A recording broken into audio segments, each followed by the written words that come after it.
From my experience, any team where like in the middle of the season your roster kind of gets messed up. For us, I think it was our very first time in LCS.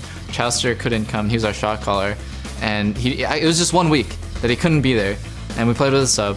And when he came back, everything had changed because we had to like fill the gap that he made in our team, and it was just really weird. I don't really expect EG to bounce back, to be honest, and they've struggled the entire LCS even with their main roster, so this is just going to be another kind of blow to them.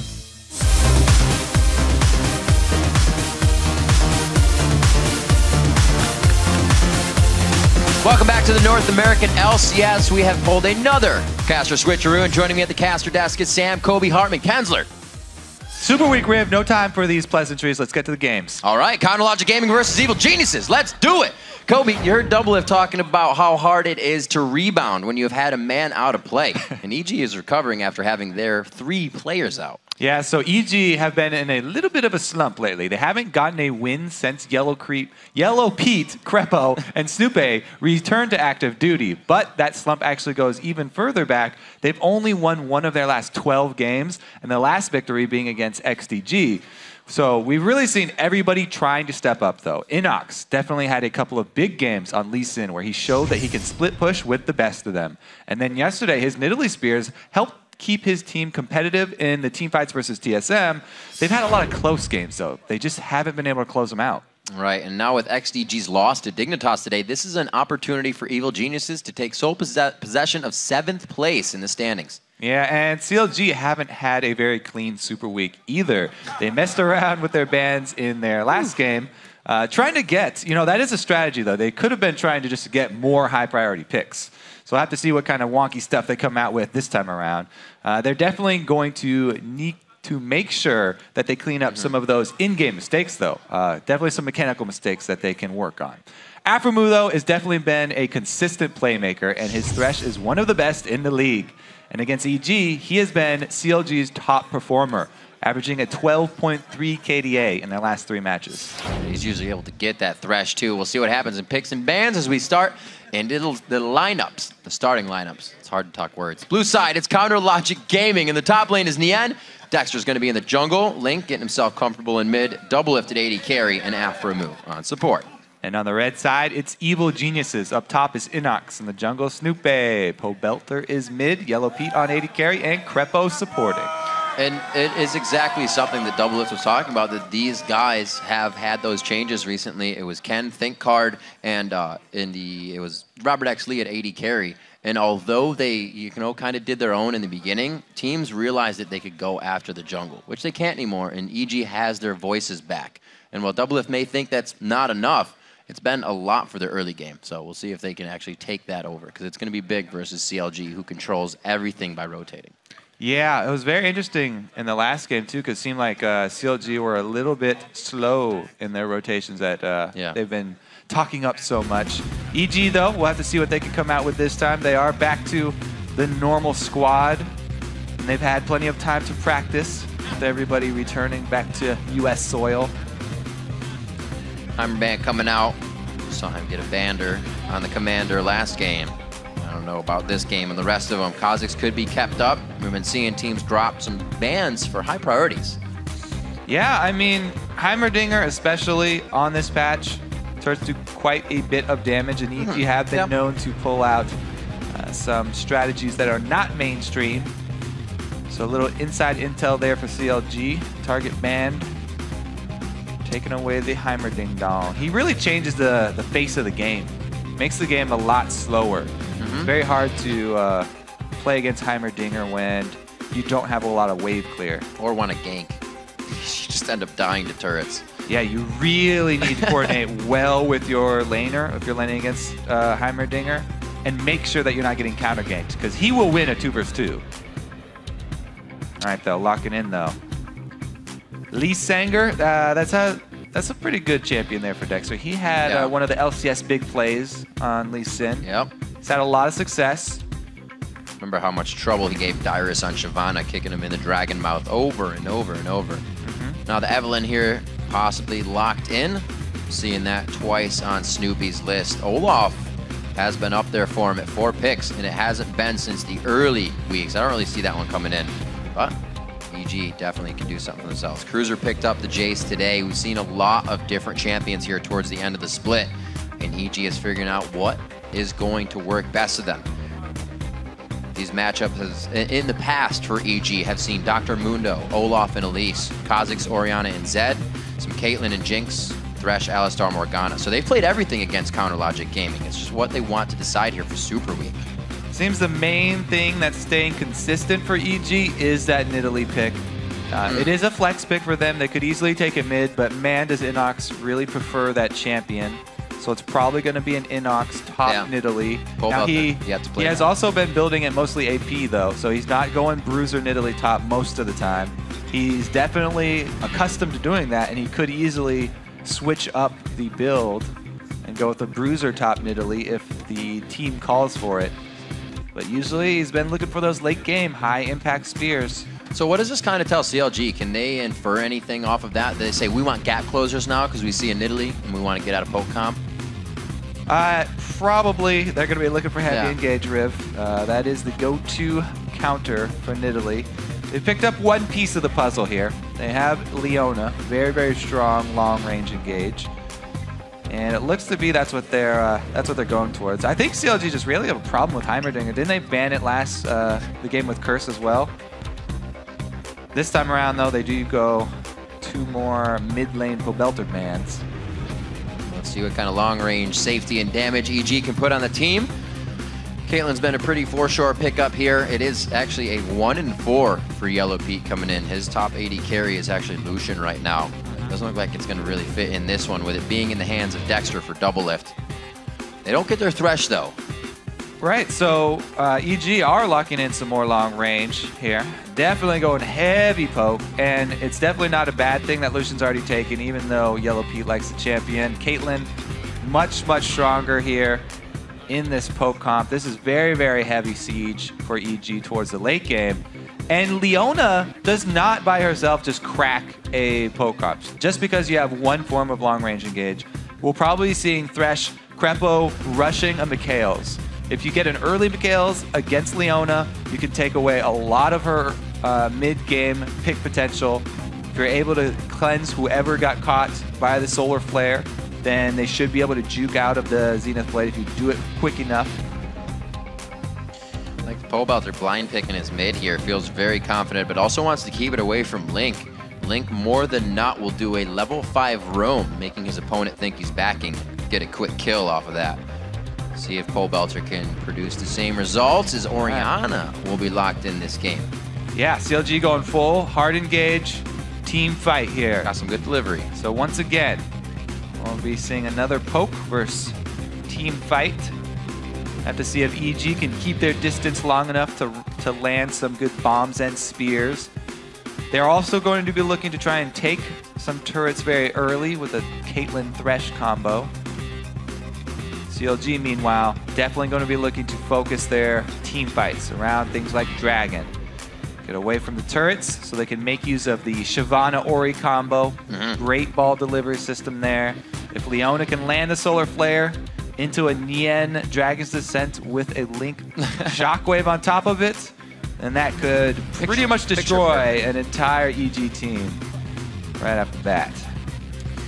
Could be the Elise being locked in. We've actually seen Dominate go for that quite a bit, even not disregarding the changes, but even with the changes, he loves being able to get those smites down, which he's quite prominent at. And Elise is very important in these long-range, tower-damaging, poking team compositions because Elise is one of the few junglers that is extremely strong at getting those early turrets. Not only can she safely auto-attack them in human form, but she can also poke under turrets if you want to go for a tower dive. If the enemy team gets a little cheeky and they try and leech experience, she's very good at executing people. Plus attack speed bonus in spider form. If nobody's around, she can do a lot of damage very quickly to the turrets. Like the full long-range team here from EG. Well, as the team storm the Rift, let's check out your predictions. Second to last game of the day here at Super Week. Second day, according to LOLesports.com, 84% of you think that CLG will take the win on this. Definitely a lot of CLG fans hoping that the Super Week proves to be a lot of numbers in the win column coming out here. We saw Nien taking teleport as we head out of Champion Select. How's that kind of work for a poke composition when Nidalee's one to siege the turret? Who are they going to be sending off to those side lanes once they get the champ? Did he, what champion is he on? Shyvana. Yeah, so when they go for the team fights, they definitely want Shyvana with them because as soon as the Leona Solar Flare lands, they want to be able to get him in there to get the shockwave going as quickly as possible. But towards the end game, it is always nice to have that teleport as well. Nien been playing very strong lately. Definitely needs a bit of tilt from the jungle to get that going in the top lane. We've seen him kind of sit back, not be one to want to crush his lane unless he's helped out with that advantage. And then he'll push the advantage until he can't push it anymore. Man, sometimes he gets real deep on Shyvana. He likes to go aggressive. We'll see what he comes up with this time around. Definitely this game, we'll be watching CLG because they're the ones that are going to have to make the moves. They're the team that needs to do the initiating. They have to catch this long-range team from EG and make them pay for being the long-range frail champions that they are. Meanwhile, EG are just trying to get extra damage and avoid any sort of counterattack. I think we may get one of our first 2v2s, but I'm not going to speak too soon. So, a lot of the variability in the early game is due to the recent change to the trinkets. This time around, though, EG have invested in a true ward, so they have a little bit of an edge as far as the early game is concerned. We've seen so many of these purple side initiations of the 2v1 lane today, but I do not think that you have to go for that, even though a lot of the teams feel pressured into it since there's so much randomness in the early game now with no vision. There are other options open to you, and it looks like EG are going with a new strat here. They're strong because they have Thresh and Elise, trying to go for the late invade on red side while defensively warding their blue invade path. They might be able to spend a little bit longer down here too before they got out of Champions. Like Innox himself took that teleport, so if they decide or do run into any trouble down here, he can teleport back up to that top lane when need be and not lose too much experience. All right, blind hook. We'll throw that out. Nobody's going to be in there. No, he has not started hook yet. Spear from Innox. Oh, Step are they going to... One is complete. And it will be a red buff steal without CLG knowing. Can Doublelift get it in the bush? Yes, he can. Ta-da. Successful ward, sees the entire team. Very nicely played. I actually thought they were going to do what they did to Coast and sit in the lane brush real quick while getting vision of red. And then you just pull the 80 carry in over and over again before he's level 2. There's the teleport to the top lane for Innox as we get things rolling. Aphromoo. The Relic Shield gets himself a bit of gold and some damage going out onto EG. He goes aggressive. Hit both of them right there. Yeah. Good Lucian Q. Very aggressive early lead here for the CLG bottom lane. However, EG do have Caitlyn and Thresh, so they're not going to be hurting too bad. Classic answer here from both junglers. They're aware of the starting position of their opponents, and each of them gets 2 buffs. Looks like we may have Dexter hovering towards the top side. Oh, he gets a ward, so he's going to stay at the golem for now, at least. He's going to be very low, so he'll back after this one, keeping himself safe and not in danger from any top lane back that Innox can give him. Maybe he could go for Innox with him pushing out quite far and that ward being there. Yeah. Dexter has to be real careful now. Not only did he have to get a poor leash on his buff, but he took a spear to the knee. Nien probably called that ward out as he went over to the golem and says, I'll take a spear. I'll kind of give Innox a little harassment in the top lane. Looks like it's 2 CS for Nien. Great plays. See what Doublelift and Aphromoo have for each other. Very nice, trying to get that 50% kill out on the Relic Shield and give Doublelift a little bit more gold and HP back in this lane. They've already been pushed to the turret. Yellowpete's kind of peacemakering these lanes and just giving them hell as they're up against the turret. Aphromoo getting locked up there. What a Played trap. back onto the cupcake. There's a little bit of sugar for you. Great combo there from EG, the bottom lane. Getting some control now. The Targons is great for some regeneration under turret, and it is also great for making sure you don't miss CS under the turret. Aphro saving some charges for when they get pushed under. So with this top lane, what Dexter's just kind of come back B? He gives himself the option and is always denying for the top lane gank. He didn't leave much vision down up there, so really just taking the opportunity to go continue counter jungling. It looks like the mid gank here from Snoopeh.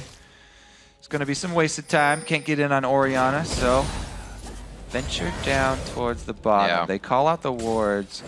Nothing here. There's a ping onto the tri-bush because they're blind. Oh, the junglers are going crazy. There's no 2v1 swap. They don't know what to do right now. Another. Aphromoo locked up again. Can't get the cupcake combo this time, but it looks like they are able to push back a little bit. Gritting their teeth on this one. Dexter coming up just on the backside. EG not with a ward in that forward bush. Krepo did not make it in, but he made it in with the ward. Quickly saving the skin. Good instincts there from Krepo. That's a great satchel charge. It's going to be a shield, a last bit of mana for a dissonance. The auto attack does not have the passive on it. If it did, that would have been first blood. Well, Link could tell, so that's why he didn't flash or barrier. Yep. But man, Calculated. big cojones. Knew what he was doing. Oh, not too much damage coming from Innox just yet with that Doran's Ring build. And Nien's keeping healthy with the Scepter in the top lane on his first buy. Pobelter now happily in the mid lane. Going to get a little bit of CS on this. It should be grabbed up by Link as he returns. We'll see if he does decide to rotate, and he does not, where, as I said, Link here would usually go and try and hit up a lane. Pobelter will back. Yeah, he was real low on mana. That too, yep. He got himself a nice CS lead, though. Yeah, right there. Rushing into the Athenes, pretty classic for the mid lane. Since we're so accustomed to all these 2 versus 1 matchups, we've forgotten how the 2 versus 2s go down bottom lane. A lot of jungle attention being paid here. Pink ward is in the tri-bush, so they've called in Dexter once again. Nothing new here from CLG, trying to get bottom lane going, but because the lane is too far up, no Lee Sin. Oh dear! Around. Don't think he expected all that damage. Yeah, Nien on his Shyvana, very happy with the situation. Innox had not gone back to purchase, so Nien knew that he could use the extra items that he just came back to lane with to bully Innox there. His teleport back, he won't be too bad on CS missing. He is down by 10, but that can be equaled out by Pobelter's up by 10 here. And he's got to be careful. Dexter can give him a sonic wave over the wall, but he walks off to safety. That would have been quite a cheeky play since that command shockwave is up. So no early turrets here for EG. That might be slowing down their game plan, trying to group up later with the heavy poke. But again, trying to get bottom lane going. Snoopeh revisits, only level 4 though. Very slow. Be able to move up with this wave. Link and Dexter are not going to be a part of this. This is picture perfect for Evil Geniuses if they are able to activate. You can even see the ping saying maybe no ward, but they're still going to back off. Too much of a push on the lane. Snoopeh recalling again, full life, full mana. Yeah. Still level 4, very far down in CS compared to Dexter. Nien goes aggressive once again. Hard fight. The no ignite lane, always back and forth at each other's throat. Can't get the kills out though. They don't have that last bit of potential. See, looks like it's just going to be a ward coming out from Nien as he gets himself safe. Actually, he's going to back. So he backs in vision of Innox here, so Innox knows he has free time in the top lane. EG breathes a bit of relief, but they still have to figure out what they're going to do about this first dragon. Both teams have great AoE to set up around the dragon pit. Yeah, EG never want to get cornered inside a dragon pit, so if they go for it, it'll probably be off the back of a gank. Their champions, as I said before, are fairly fragile. They want to get poke damage down. CLG would be happy to go for a brawl around dragon pits, especially once Aphromoo hits level 6. This bottom lane could get explosive very soon. I expect, again, more calls for the jungle, because once your support hits level 6, it's one of the most dangerous things in the game for dual lanes in the current state of the game. As soon as we see Solar Flare for Aphromoo, now up. Taking quite a bit of damage. Let's see what they want to do with it. Snoopeh did hit 6 there, so he gets the extra spider, but no surge of power like the dragon pick. Ward. Not going for the gank just yet. Don't have eyes on Snoopeh, but he is quite low. Everything these teams are kind of second-guessing themselves on that would be working. CLG still farming up mid lane, 83 to 71. Pobelter keeps his lead there as he tries to pretty much just farm out and harass on the Wraiths as Dexter tries to pick up more. Innox's first back gets him the Chalice as well, so that's not going to help him really when he fights. Good dodge. Nien's doing very well in the top lane, by the way. Yep. Good lead on Innox. A little bit of that hybrid damage will be stopped, but Innox will still be taking chunks out of Nidalee. Looking for those heals. Innox keeps himself nice in the lane. There's the shockwave, but the dissonance was already used, so you don't get the follow-up damage or the slow for the wind to come in. So also, Dexter was pretty far out there. I don't know if they're looking to make that hit. That's gonna be big. This is the Mega Inferno going down, but a good shield stops most of that damage on the front end. Both teams kind of figuring out that the fight doesn't work just yet. Not enough damage. Everybody just using their ultis. Hey guys, we hit level 6. Pop them off. Dexter's got good positioning, but Snoopeh jukes him without even knowing Dexter's there. Just changing his mind. Positioning on the turret now, and they can kind of toy with this. The Lee Syndrome will be activated. Oh, he wants the ball delivery. He says, you got it, man. I'm shielding you. But it looks like they don't want to go in. 2 back and forth in mid. Turn it into a 2v2 lane for now. Innox again in the top lane, trying to hold off Nien. Nien actually has played in this matchup Shyvana 3 times. So this will be the 4th time playing against EG that he takes Shyvana. No stranger there. Yeah, and he is going magic resist heavy tank build here, which is definitely advised against the heavy poke teams. The only attack damage he has to worry about is Yellowpete. And if they're able to focus Yellowpete, which they're going to be doing, take him out of the fight early, and it's an easy late game itemization path. They're going to be just shoving all their CC towards Pete, so Pete will be spending a lot of the late game trying to kite, trying to avoid Leona / Orianna shockwave. Link in mid lane remembering why he gets Ziggs when he can. Definitely taking a hurt in there, as well as the turret. Nien seeing what he can do. Dragon's Descent is up, but no ignites though. That surge allowing Innox to get healed with, like you said, no ignites. Gold's real close though. This entire game, neck and neck still. I wonder if Krepo will actually look to upgrade his coin and complete a Talisman of Ascension before going with the Mikhails. I feel like Mikhails is extremely important in this team for EG to make sure that even if somebody does get caught, then it's not going to be the end of the poke comp. Oh, Ward coming down. Pobelter puts it in front. Oh! Whoops. A little bit of sun in Dexter's eyes, but he does get a good kickoff. Still a flash out.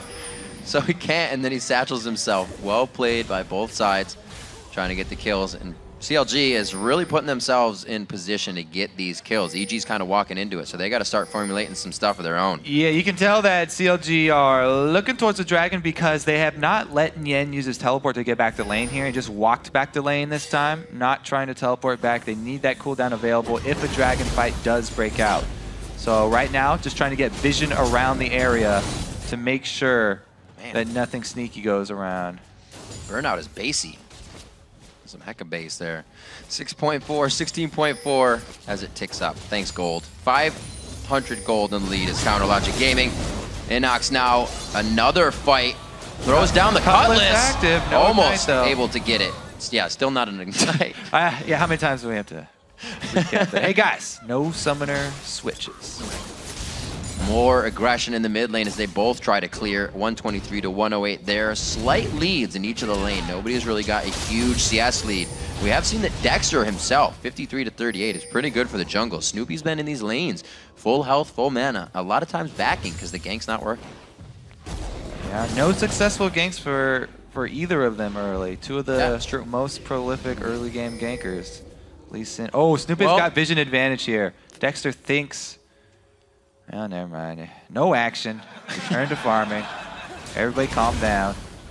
If they can't find the gank, maybe they can find each other. He can find the Wraiths. There they are. They'll be where. Ooh, do an insect. Oh, kicks him back. Puts the. Oh, no. Oh, he does get him on the edge of the shockwave. The barrier goes down, though. Both of what they're holding. The clockwork wind up. And he sticks out his big toe and gets the kill onto Pobelter. They are working hard to get some action going here. Dexter comes up big. Wow. Classic Lucian over the Wraith camp there. He found the Wraiths. Oh, through the insect. They're able to use, they're able to use all of their CC. Now that was a risky play though. Yeah. because Elise could have easily turned that one around. We see how low they get. Yeah, and he even uses a pink ward to go for this move. They burn everything, all ultimates, the flash, and they lose a lot of life in the process, but they were awarded that first blood. So CLG increase their gold lead. Snoopeh looking to answer, does not find anything at all. Oh, just gives Aphromoo an easy out on the fight. Very good prediction. Wards coming in as well for these guys to get themselves safe in the bottom lane. They are 139 to 127. See Yellowpete just taking free damage to the face there. Doublelift with the sidestep, and that was definitely a misplay by EG in the bottom lane. Still going on it from the side of CLG. The culling comes out, and it's going to be enough on the last shot because of that passive knock on the solar flare. Yeah, solar flare into a piece of the culling. Dexter though super deep now, and he is by himself. He used he didn't want to go that way. Goes back and forth, tries to do the give and go with himself. It's going to be a big bomb coming out from Pobelter on the passive after the Mega Inferno. The chase is still on. The pink ward's there. The dissonance will speed up. And they may just give 2 kills now to Link. They actually close it out onto Snoopeh before he gets there. CLG is picking up a lot for a little right now. All right, that's a bunch of kills, but it should mean a bunch of objectives as well. Yeah. Bottom turret, and then they can also get good vision control around Dragon, if not take Dragon. There's no smite here for EG. However, CLG are fairly low, and they don't have their Lee Sin either, because Dexter died in that fight. How many people just died for the first turret of the game? That was crazy. So Dexter does a good job trying to keep the rest of EG interested. Doublelift and Aphromoo come in hot, kill Yellowpete, and then it's Pobelter running into enemy territory. So it does force Link to blow his flash. However, the teleport coming in from a Nidalee this early in the game will not have a big impact. That's big. We saw Link getting a refresh on his blue buff there. Dragon gets picked up as well. A quick 5,000 gold lead. Last time I talked about it, it was a 500 gold lead. CLG definitely has good accountants coming into this game. Level 11 both in the top lane, so you can see Innox hasn't really been pushed off of that too much, but a very nice shockwave. They kick him back once again. You are not safe from Dexter anywhere close to CLG's base. A nice little wombo combo from long range of the Mega Inferno and ace in the hole. Yeah, we talked about the long range damage from this EG team. They do get a kill onto Link. However, they're going to need to answer very quickly because CLG took so much in the last 3 minutes here. 2 towers and Dragon down for them. Going for another kill. Solar Flare locks down Pobelter and Snoopeh for just a second, and he cannot follow up with the DPS from Ziggs. Pobelter, good spot to make some moves. A lot of farm actually getting lost on the bottom turret from EG here too. So even though they were getting some stuff back in mid, they were losing farm towards that bottom side. Couple getting pushed, kicked under the turret, but double snipers there.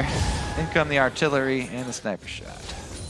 Aphromoo was so close to being bodyguard on that one, but did not have his flash up. Doublelift now clearing out mid, getting a pretty big gold lead on CS and those 3-0-1 in kills, starting to finish up his, or starting to build up, I should say, his Triforce. And that is going to equal this damage. Almost 1v1ing Pobelter and not worried about the damage from Yellowpete. Great shields coming in to keep Doublelift alive in a no regard fight for anything else around him. The biggest part of that is that Doublelift took out the main wave clear for EG. Now it's very dangerous for Pobelter to stick around. You can see he's still trying to add the wave clear. He knows how important this mid turret is. DG desperately trying to hold on to their last outer turret. Krepo kind of being forced out of position instead of being able to group with the team. CLG is putting that rotation into order now. And it's EG to figure out where this perfect chaos is going to end up next. It's Aphromoo and Dexter right now that are going to be one of that force. As Doublelift, he's in his atmosphere, pushing bottom lane. Yeah, if these fragile champions of EG do not get early turrets and do not get to group up, then it's really just up to CLG to start picking them off, bring in the hard CC. They close the gaps. Innox is going to be on the run for a while, though. Nidalee, can she do it again? It looks like she'll be fine. And EG make a call while 2 members are chasing Nidalee. They get not only the first mid turret, but they're going on the second. It's going to be big. Second tier turret opens up quite a bit of vision to split open the map. Top turret isn't going to top or bottom, I should say. It's going to be an inhibitor turret for both sides. Not too much to guard either. Nobody's backing. Everybody is going forward right now. We finally have Nien and Link trying to come around the side of the base. The inhibitor turret goes down. This will be the inhibitor on one side, as well as CLG going at EG's base. Looks like we're going to be trading buffs, or inhibitors like we trade the buffs. Nien without a scratch on him, even though right in the middle of the team, everybody trying to get the inhibitor and get back as quickly as possible. CLG threatening at the Nexus turrets, but they just want to shove the wave closer. So more gold is lost from EG. This is the scary point now. It's not that scary, though, for CLG, because look at this ridiculous ward coverage they have over the map. They have so much vision. It's very easy to make the right call when you can see the entire map. EG getting themselves into a safe spot now. It looked like they were actually walking into the full team of CLG on the retreat into them. Smite. Oh, does not get it. Also uses the ultimate. Looks like they won't give too much pursuit either. 2 minutes on Dragon. CLG has quite a bit of time to work with here, but it doesn't look like they want to leave just yet. Yeah, so Whoa. CLG basically, the amount of ward coverage that CLG has is almost like playing with a map hack on. They can see the entire map. And so when you invest that much money into ward coverage, you can make the choice to only pick advantageous fights. You don't ever have to fight a losing battle. And they're taking the opportunity over and over again. I'm almost not going to have enough fingers for how many times Dexter has done that in this game. Easily setting themselves up for everything they need. Not the first time it's been behind a turret either. They're creating these opportunities from thin air. And there's no reason for them to stop either. I mean, they keep on taking out a crucial piece of this 5-man poke combo. And if they're not all together, then they're extremely weak. So CLG forcing it in once again, another turret down. Innox is throwing those spears out as well, just inches away from hitting every time. CLG is making the right sidestep, so nothing for EG is really coming together right now, and they're doing all the right things to make it happen. CLG is working around it perfectly, and it almost looks like EG just really hasn't been able to get much. No, they haven't, and that remember that was against a lane that had no inhibitor for CLG. So they made this push into super minions without their creep wave being strong enough to come by itself. It's just the play after play as they're catching single members of the poke squad out. Well, if Innox can start hitting those spears, it definitely changes this fight. No big sustain coming in other than what Doublelift would have for himself in these fights. Nien gonna have that soon with Blade of the Rune King, but right now if Pobelter can get that poke on, if they can start using the team for the way they built it, they still have a pretty good chance because they don't have to technically fight each time. EG is just getting behind them. Yep, or CLG. Haven't been able to execute the team that they wanted. Dragon is gonna be up though, so we'll see if they can keep safe while poking the enemy at the Dragon Pit. The key there is the keep safe part, though. CLG have many tools to pick somebody off. If you're getting close enough to poke CLG at Dragon, then there's also the opportunity for Aphromoo to land a Solar Flare, and that could be explosive. A lot of flashes are up for CLG. See Nien, he is towards the fight. Still getting spears across. Dragon has been started over by CLG. They're going to get that quite quick, actually. And you can see, actually, Aphromoo not taking that much damage. Hasn't prioritized any bit of magic resistance. Just has the HP. He can still decide to forge on and let the rest of the team come with. Snoopeh have to use Repel to get out of this. EG doesn't even know if they can fend off these fights. Pretty big minion wave up top for EG. It's going to be a little bit of money lost for CLG. But they're rotating up to that side of the map anyway, getting vision control around Baron. I think that pink ward actually will have a very short life. It was just pinged out by EG. Yeah, that one just placed and then just immediately killed. Money down the drain. So now that it's even harder, the EG's behind. As a poke comp, how do you make a gap close comp, or even any comp when you're behind, do what you want them to? That's why I kept saying that CLG are the ones in the driver's seat this time, because they're the ones with the engage. When you get behind as a poke comp, it's very hard. You don't get to call the shots.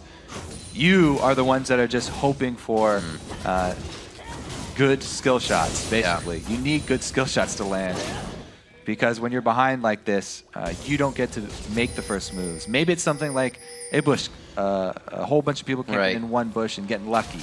But EG, they're just going to have to settle for trying to get vision around this Baron. If they can get vision in it, that's all they need to poke CLG off of Baron.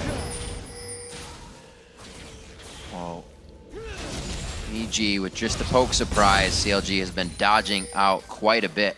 They don't have much to be surprised by, so all of these are really straightforward. Like you said, wards are down with the AKA math hack that CLG is using at the moment. 6-3 in turrets. It looks like the wards will just allow CLG to keep this pressure on. EG spread thin now as they just try to stave off all the pressure. Top lane's going to be pushed in by Link as they start going for the split push in every lane. Interesting. They're going to have Innox try and hold off the Shyvana here. Ziggs ulti will work one time. That's one wave down. But they're going to need him actually there for the consecutive waves. Face of the mountain built up on Aphromoo now. He's looking to be pretty big for the team as he gets him into the fight. Snoopeh getting good wards out. EG is keeping that idea alive that they have to keep their vision up. Yeah, there's no Mikhails though, so whoever's going to get hit by this solar flare is going to get locked up. CLG have a very, very high kill potential. EG have to play very carefully with their positioning. He's teleported. All right, just waiting to see what Nien has for himself. Right now, it's about a 30 CS lead. 0 kills for those top laners, though. They've really just been putting a lot of pressure on the map coming into these fights. No assists, which means they've really just been on the outside during these fights. We'll see Pobelter try to pick up blue, something he's actually lost in quite a bit of battle. See if they can help them. As CLG has full control of the map, full control of Baron to help them get inside the base. Yeah, EG laps in vision, and that's going to be all that CLG need to go for this one. This is going to be a very desperate steal from Snoopeh. Solar Flare gets locked down, kicked into the pit. They give him what he wants, but he wants back out. Snoopeh's going to have a sliver of health here. They are having to get out of the pit. That was Doublelift left by himself. Box goes down, Yellowpete very low. One last chop. The burnout's going to help. A great dissonance when he landed off of the Dragon's Descent to keep burnout going for Nien. Great seeing the blade over the wall onto Innox. That's going to be a 3v1. He gets a quick kill and a swipe over on to Leona. That's going to be enough for the kills, though. 3 for 1 in favor of CLG. They still have Nien very high, though. He's extremely healthy. He could easily tank this Baron. They'll bring him in eventually. It was a great teleport, by the way, from Nien. Coming in through the back line, they actually close off EG's exit and take out the damage source, the only physical damage source, very early on, making the itemization path of both Nien and Dexter extremely effective. So much magic resistance. Ooh. Time number 2. Oh! Whoops. The announcer had it right there. Dominating for CLG right now. We got, take a look at this. How does he get out? He repels, and then he gets flash lantern. A repel lantern, and then he just recalls somewhere in his little shadow. But yeah, Nien coming in with the teleport in the back line there. There's no physical damage for EG. Aphromoo here, he puts an early shield base of the mountain onto Doublelift when Innox goes after him, and then also goes in just try and save Aphro. Or I mean saves Doublelift and ends up costing him his own life. Now with Baron down, trying to focus the bottom side of the map. Doublelift with some quick feet, keeping himself safe, and still has time to farm. Yeah, you can tell EG are getting pretty desperate here. They're trying to find those small picks, the little bush ganks, and it's getting them into trouble. They're already being collapsed on. This just lit the fuse for an explosion. Till smush. Oh, Doublelift, we need vision, get in the bush, but I don't want to die. Way too early, but he is able to solo out onto Krepo. Pobelter's coming in. Doublelift said, I had it, guys. Go do what you were doing. Great play there. Is that the beginnings of a chant? No, okay. That would have been cool if everyone just backed off and let Doublelift try and 2-1 that, because I'm pretty sure he had that one in the bag. But entire team running towards the inhibitor, and they might just go straight for Nexus turrets after this. That kind of brute force dominance in a fight will play on the minds of EG. Still 14 seconds on the siege clear, or wave clear, I should say, from Pobelter as CLG sieges onto the Nexus turrets. Spears are not hitting for that much damage, or as much as Innox would like. This late in the game, Nien goes in, tries to get the combination on the shockwave. Not gonna hit, but the dissonance still has such an effect on burnout, and Shyvana can just keep on. But this is the turn from EG. A good ace in the hole in return fire from the javelins coming out. Is able to chunk down the health bars of CounterLogic Gaming. Look at Link. He's like living inside the team fight of EG, and nobody's really worried about him because they're trying to save the turrets. They're trying to save their base. Reverse forward defense here. CLG are not letting up. They want to finish it now. Great start to the game. CLG with a strong hold on this one. Looking to get some more KDA on this before the Nexus goes down. Snoopeh coming in doing what he can. A back and forth. Dragon's alive, but they're not going to need to get it because the Nexus falls just under 30 minutes. CLG takes out EG. Well, that's what happens when you never let one of those poke siege comps group up. Yeah. You don't let them get the early turret that they want. You don't let them group, make use of their long range damage, try and heal. They just dismantled them one lane at a time. Strong play all around. Doublelift coming up big in the end of the game, but really a game that wasn't, you know, dependent on any lane for CLG. Again, they all played in a very strategic manner. There were more kills than there were turrets when we started the game. And then that first blood, they kept focusing on Pobelter in middle, knowing he was down, and then again. And then they came through the Wraith. He did the insect for Dexter, and then again, one after the other. Dexter's war jumps this game definitely put a lot of the gap closing fights into motion. Yeah, CLG started out pretty much winning most of the lanes. Pobelter actually did really well in the beginning, so EG won the mid lane in CS terms very early on. But CLG had strong leads up in top for Nien and down bottom as well. They were able to translate it towards the mid game with some moves from Dexter, taking initiative. That was one of the one times we saw Link not really dominating the lane. The one time he walked out, like you said, he kind of knew he didn't have to put the barrier on. Yeah, so you can tell the difference between a Ziggs empowered auto attack and a regular auto attack. But still, that was, even the regular auto attack was very close to killing him. Calculated. Yeah. So with that matchup, CLG obviously giving themselves good momentum. The win always helps. They're going to be looking to go strong with what comes up into playoffs. Dexter on his Lucian, 3-0 on that now, playing very strong. And you know, it's interesting, Doublelift's comment in the beginning of the season when a team goes through changes and turmoil, they usually don't recover from that. But it seems like Dexter was the thing that CLG needed coming into the split. He's been the most positive change that CLG have had in a very long time. He's the best jungler that CLG have ever had. Damn, Kobe. He is.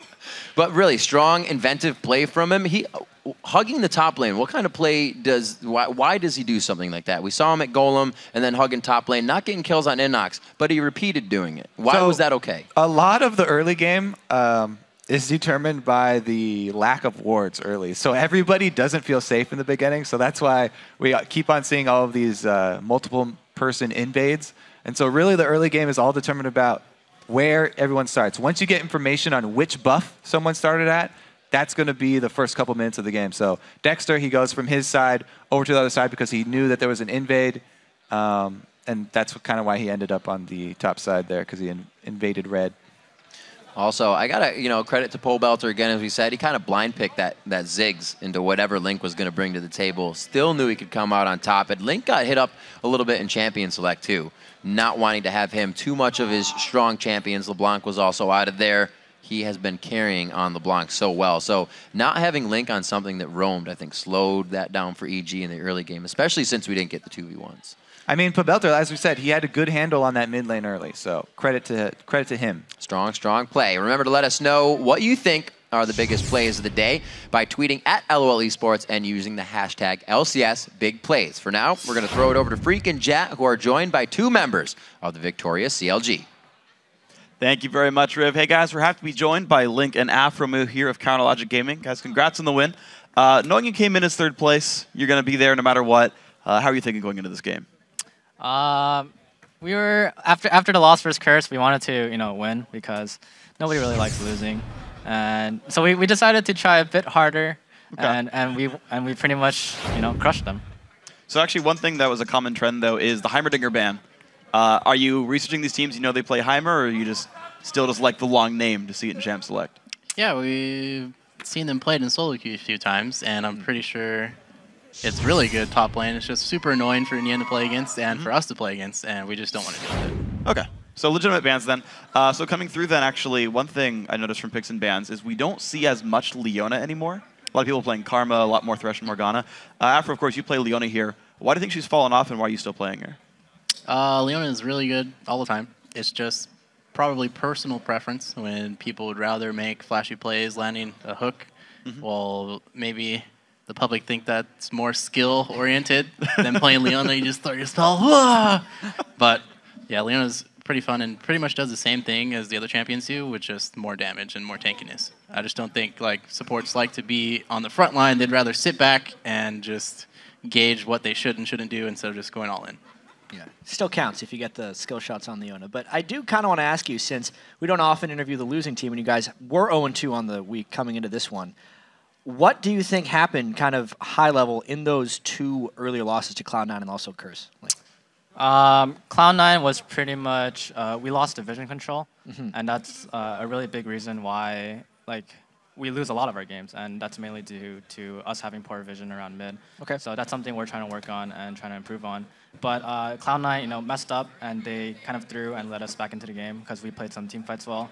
And then, of course... and there's the Curse game. Yeah, and then there's the Curse game where we were just kind of trying out different things, and there's not a lot of stuff, or you don't really get the opportunity to try out a lot of different things at a very high stakes match without it really mattering too much. Right. So, it's like being able to plan in a LAN environment. So pretty much we were just kind of going into it like a scrim, and we were trying out different picks. And we also had like a picks and ban strategy where we wanted to just leave everything up and see what would happen.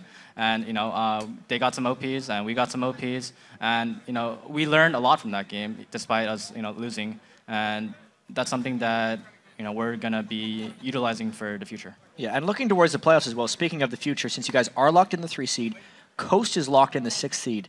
Talk to me a little bit about Team Coast, and I mean not what you're gonna do against them, but talk to me what their strengths are. Team Coast's strengths are assassins and snowballing their solo laners mostly. And they pretty much rely on that solely, and the jungler and bottom lane just focus on trying to keep wards up so those guys can do what they want to do. And of course, that's working for them a little bit. One thing I want to talk to you guys about is your bottom lane. We have a replay actually of a big, gigantic dive there. Most of the team got involved in it. If we can get the replay on your screen. Talk to me about how you guys set up all these kills. Okay, we already killed Krepo. All right, so we kill Krepo. Oh, what the hell? Oh, he's dying right now. Okay, so we kill Krepo right now, and he walks up with his 80 carry back there, and we don't know what he was doing. We're like, what the heck? So we just kill Krepo right away. He flashes, and then I land my ult with Ignite, and Peter hits the last calling right there. That was pretty good. And then Lee Sin is coming around, and we're like, okay, we can do this, guys. Caitlyn's really low, and their mid laner and jungler's coming over, and so is Link, and we know we can fight this. Ziggs has no flash. Link is calling out right here, and we just kill the high priority targets, which is Caitlyn first, then onto Ziggs, who has no flash. And we just clean it up after they try and escape. Who's calling all the target shots? Link and Double. Link is focused on Ziggs right now, who has no flash, and Double is just focused on killing Snoopeh right now. Did he yell at you to be like, hey, by the way, I got this. Don't follow him down the cliff? Yeah. Yeah. We were like, yeah, Link, you got that. Let's kill Snoopeh. Okay. So the in-fight rotations seem to be pretty strong from you guys. The shot calling comes out pretty well. And it is you two who are mostly balancing the shot calling as a team, right? Pretty much. Yes. So what, And, I mean, if the features to be believed, you guys are also developing that synergy outside the game. Is the friendship still coming? I did see some jealousy from Doublelift come out. He almost joined Peng Gaming on April 1st. Oh, yeah, I don't know Yeah. what was happening there. I don't know what he's doing. would you be sad if he and Dexter left the team? No. Not at all. I would. Oh, okay. I don't want Peter to leave. I love him just as much as I love Link. There we go. You're very neutral. That's a very smart response. Also, we could hear, though, Cloud9 and TSM did come out on the stage, and this game actually holds pretty heavy implications for you guys. If the playoffs are to go according to seeding, you would end up playing the 2nd seed in the 2nd round of the playoffs, which would most likely be the loser of this game. Question, who would you rather play, Cloud9 or TSM? TSM. Because I think Cloud9 is way superior in terms of team coordination, and they have really good vision control, and I think they're the best at it right now. But I think TSM has superior laners, So it's kind of a toss-up, but it's really more annoying to play versus Cloud9 because if they're ever in that like even position and you're not winning lane and it's just an even game, then they just seem to just pressure the map like crazy, and just playing versus them it's really annoying, and it's and it's fun at the same time because it's just a battle of wards. So then going into a match against a team like TSM who has such a strong laning phase, how do you prepare for something like that? How do you get like, oh, we'll just magically get better at laning? Well, you generally want to focus a lot of things in scrims. So whether it's like 1v1 practice, whether it's like practicing matchups constantly, whether it's figuring out a picks and ban strategy where you can maybe outdraft them so that they all have losing lanes and you have like winning lanes, or maybe you have a superior team comp. So it all comes down to that. And I feel like a lot of the times when we have a superior team comp, then we usually can pull it off. But I mean, of course, there are times when TSM will have the superior team comp and they'll beat us, like they have 3 times in the past. Sure. Okay, so let's actually talk about back in the game real quick. We have a second replay we want to get your thoughts on. This is a big climactic Baron fight. It's a pretty big deal for you guys. It actually kind of seals the deal for you guys. If you want to walk me through it. So we pretty much have complete control over red, and we see Nidalee bottom. And we know that they have no wards, so our initial instinct is to kill Elise that's walking in and face checking. And Elise manages to get a kickoff, but he manages to rappel onto Leona. And then he basically just misses my ulti. And then Shyvana TP's in, and pretty much this team fight is just a cluster. Like everybody is going everywhere and trying to kill people. Nien's gonna go for the Caitlyn, and Lucian and Leona will be going for Ziggs. And then I'm by myself killing Thresh. And basically what happens is Double is really strong, and he can basically 1v9. And that's pretty much what happens in the team fight. And, Aphro gets a catch, and I think Nidalee manages to... Oh, never mind. Yeah, I died, man. And it's strange. Cluster fights like this are kind of unavoidable in competitive League of Legends. And kind of all your shot calling stuff goes out the window. How do you develop trust with Dexter and all the new guys on the team, since he's only been with you for about 15 games, knowing who's going to go where? Basically, it's like 2 groups in a team fight. And whoever's around you is what you usually listen to first. Whoever's voice is next to you, and you know who's next to you, and you know what they're going to do. So if you're by yourself, you're just trying to see what you can do and where the high priority targets are if you need to go, or if your team has it or not. And actually, one thing that you mentioned during the replay actually was that Doublelift was super fed. You said he could 1v9. How do you change your sort of game plan? How do you change your shot calling when you're like, okay, this player is a big key for us? Like, anything involving Doublelift will be a win. How do you change your calls? How do you change your movements? Basically, if you're the strongest person on the team, that means it's the easiest place to make plays around that person. So if Doublelift is the strongest person, then all we have to do on the top and middle side is to not die and not make the play. And that means that if Doublelift is strong and they manage to 3v3, then they're going to win the 3v3 probably, right? So that's how the game kind of changes. And then, but the game changes when there's like TPs are factored in, and maybe I might lose mid, which means that maybe Pobelter can roam bottom or something like that.